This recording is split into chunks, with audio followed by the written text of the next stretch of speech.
Bonjour à tous et bienvenue. Si vous êtes nouveau ici, abonnez-vous pour fortifier votre foi au quotidien.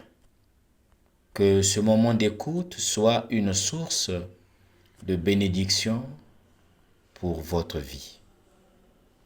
Dimanche dernier, à travers les images du trésor, du marchand et du filet, Jésus nous présentait le royaume des cieux comme une expérience de rencontre avec Dieu. Nous célébrons aujourd'hui le 18e dimanche ordinaire de l'année liturgique A. En ce dimanche, nous lisons dans l'Évangile le récit qui a été faussement intitulé la multiplication des pains et des poissons. Nous comprendrons ensuite pourquoi nous disons qu'il est faussement appelé la multiplication des pains et des poissons. En effet, ce n'est pas un hasard si l'Évangile commence par l'annonce de la mort de Jean-Baptiste à un banquet qui se déroule dans le palais du Puissant, à un banquet qui se termine par la mort violente du prophète, succède un autre banquet qui se déroule cependant dans le désert et qui ne se termine pas par la mort, mais par la vie en abondance de la foule qui se rassasie de pain, à tel point qu'il en reste pas moins de 12 paniers. C'est Jésus, annoncé par le prophète Jean-Baptiste, qui nourrit son peuple. Le banquet d'Hérode oppose, divise et fait mourir, tandis que celui de Jésus, au contraire, unit. Unit dans le partage, fait vivre dans le partage du pain. Jésus, en débarquant, vit une grande foule de gens. Il fut saisi de compassion envers eux et guérit leurs malades. C'est une foule fatiguée et abattue, comme des brebis sans berger. Le verbe qui exprime la compassion de Jésus est vraiment évocateur. Le cœur de Jésus s'est brisé. Il correspond au verbe hébreu qui exprime l'amour maternel viscéral. C'est le même sentiment éprouvé par Jésus devant le tombeau de Lazare. La compassion est l'aspect subjectif de l'expérience de Jésus, qui se concrétise par le don du pain. On parle de ce récit en Marc chapitre 6, versets 30 à 46 comme de la multiplication des pains et des poissons.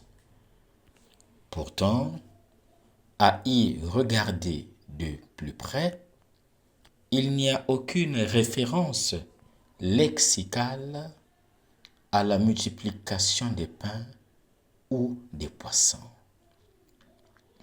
Jésus prend les pains, les rompt, afin qu'ils soient donnés ou distribués à chacun.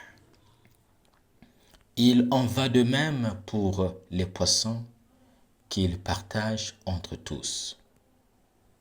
Il s'agit donc moins d'une multiplication que d'un partage, plus précisément d'un partage. À partir du peu dont on dispose, Dieu crée une surabondance et nous lance un appel pressant à ne pas nous résigner, à ne pas considérer la misère comme un destin inéluctable et la pauvreté de nos moyens comme une impuissance.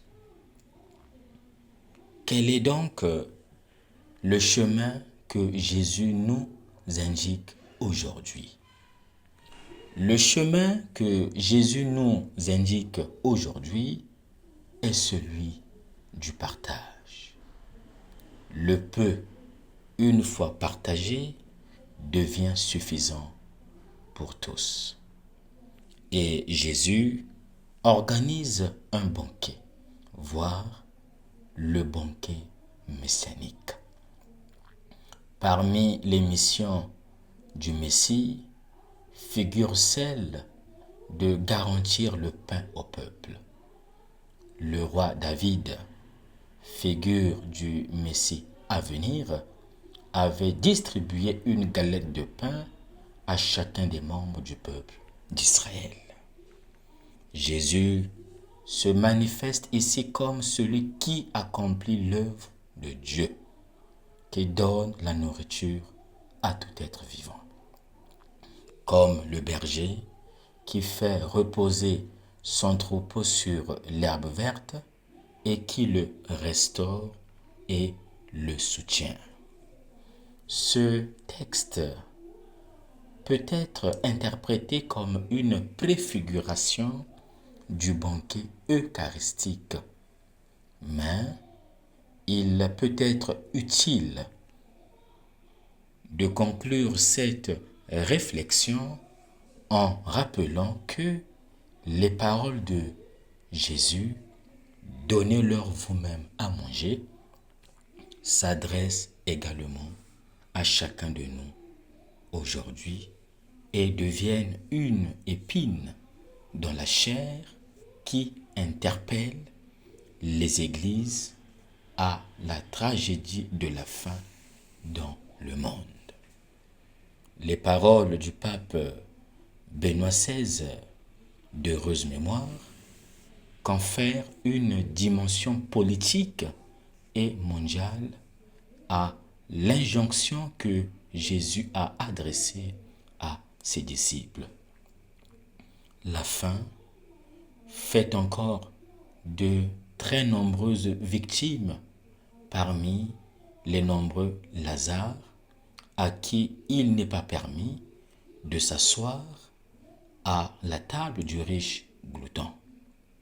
Nourrir ceux qui ont faim est un impératif éthique pour l'Église universelle qui répond aux enseignements de solidarité et de partage du Seigneur Jésus.